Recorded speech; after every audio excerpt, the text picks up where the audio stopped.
You don't trust yourself. And it's not because there's something wrong with you. It's because somewhere along the way, you learn to stop listening to yourself. Yeah. Not developing self-trust is a result of our fear side driving. Yeah. When our fear side's driving, we're in self-doubt, we're insecure, we're fearful, we worry. Yeah. None of those things build self-trust, right? People think self-trust, if they think about it at all. I think they think it's about being perfect, being self-assured, being super confident, having all the answers, knowing when to say, what to say, how to say it, and saying it exactly right. A little state of perfection, right? That is not what self-trust is. No. Self-trust is that I trust myself to show up to myself.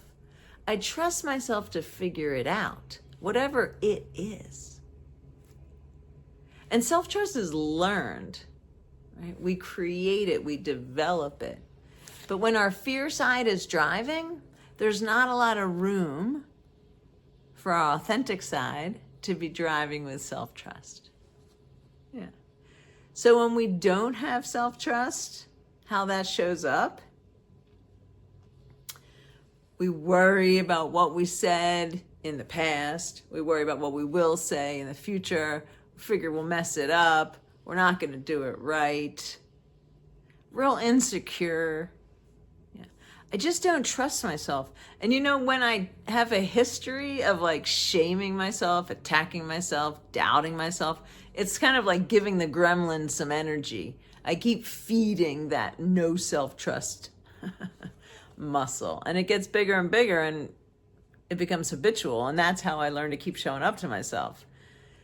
I have a client that tells me, oh, I do better when I attack myself and shame myself. It makes me really work harder and do better. Well, I don't think so. One, you're sitting here working with me on not feeling good about yourself and not feeling comfortable in your own skin.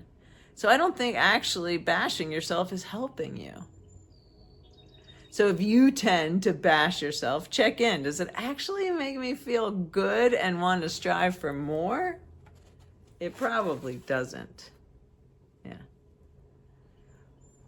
We learn not to trust ourselves in family of origin when no one listens to us, when our feelings aren't attended, when there isn't safe attachment, when we're modeled other people's self-doubt, when we see our parents questioning themselves and feeling insecure, questioning their own decision, looking outside for reassurance and validation, then that becomes our MO. That's what we do. And that then reinforces that I can't trust myself. I better look to you, someone else, to help me know what's best for me. That ain't gonna build no self-trust. No. Deep inside us all, we know our next right step. We have intuitive knowing. We have inner wisdom. So it's not like we have to create it. We just have to learn to slow down and start listening to it. Yeah.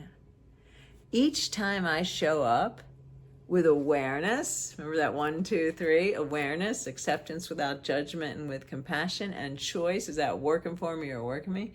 Each time I have awareness that my insecure fear side, self-doubt side is showing up, I can see if it makes sense. It makes sense that my fear side is showing up in this conversation. I really value this other person's opinion, and I wasn't taught to value my own. Yeah. So it feels scary, overwhelming. That makes sense, right? So being compassionate to ourselves. Yeah. And then, is that working for me or working me?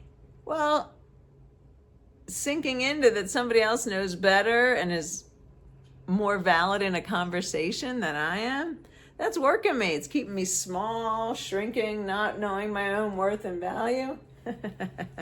Yeah, we don't want to shrink. We want to take up space. Authentic side driving. So what works instead? I start choosing differently. Yeah. We build self-trust each time we show up to ourselves differently than we did before. When we make a choice to have concern, curiosity about our own experience. When we choose to lean into the fact that we already do hard things. We can trust ourselves to show up to ourselves in life. Each time I start trusting my own decision, I build that self-trust muscle. So we want to just keep it on repeat, keep building and building and building by having more and more choices that support me knowing what's best for me. How on earth would someone else know what's best for you? They don't know your inner experience. They don't know you. They don't know your next right step like you do. Yeah. So in the effort of building self-trust, authentic side driving, slow down. Get curious when you hear that fear side driving of self-doubt, rumination, worry, insecurity, fear. See if you can make sense of it with compassion. Make a choice to show up differently to yourself with care and concern. Each time you do that, you're building self-trust. That works for you, right? Oh, growth is really fabulous. Give it a try. Authentic side driving.